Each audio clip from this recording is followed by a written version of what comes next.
आइए अब इस वीडियो में पाठ 5 सहर्ष स्वीकार है के अगले अंश को समझने का प्रयास करते हैं।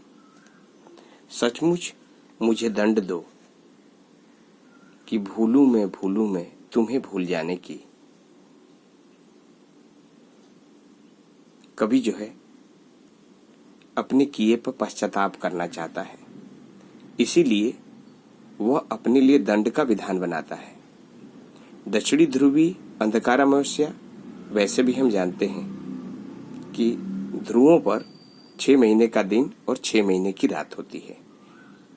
तो अपने लिए दंड का जो विधान बनाया उसमें भी वह कहता है दक्षिणी ध्रुव अंधकार अमावस्या, दक्षिणी ध्रुव पर मुझे भेजा जाए और वो भी अंधकार के समय, अंधकार में भी अमावस्या के समय, ताकि उसे अपने किए का भान हो सके।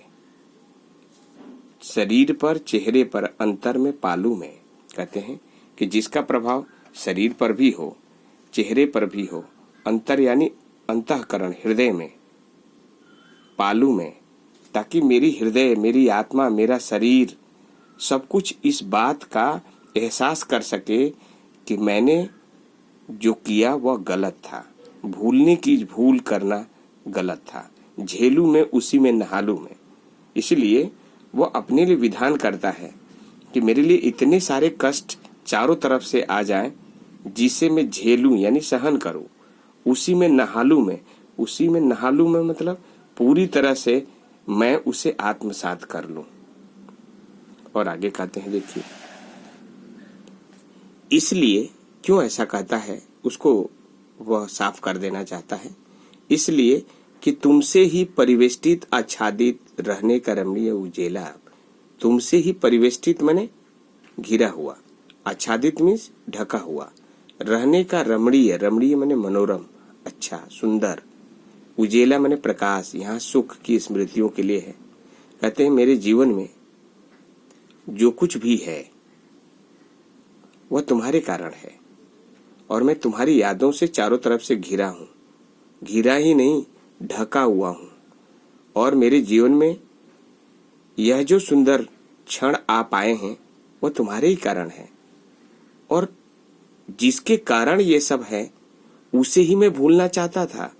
इसलिए पश्चाताप की अग्नि में वह जल रहा होता है। इसीलिए कहता है उसके अंतःकरण से भाव स्वतः निकल पड़ते हैं, सहा नहीं जाता।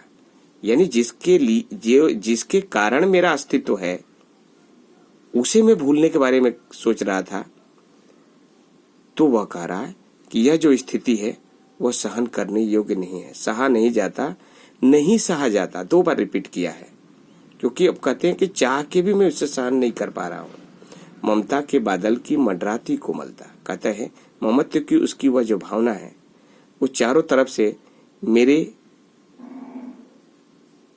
मन मस्तिष्क पर बादलों की भांति मंडराती रहती है और मुझे उसके होने का एहसास कराते रहती है। जब ऐसी अनुभूति होती है तो वह कहता है भीतर पिराती है, यानी अंतःकरण में उसकी यादें दुख का एहसास कराती हैं। कमजोर और अक्षम अब हो गई है आत्मा, यह छटपटाती छाती को भवितव्यता डराती है। कहती है कि उसके एहसानों तले दबे दबे, उसके एहसानों को मानते मानते हमारी आत्मा भी अब कमजोर हो गई है। और जब भविष्य की चिंता करता हूं तो छटपटाती छाती को भवितव्यता डराती है। भवितव्यता माने भविष्य की चिंता, भविष्य की आशंका। बहलाती सहलाती आत्मीयता बर्दाश्त नहीं होती।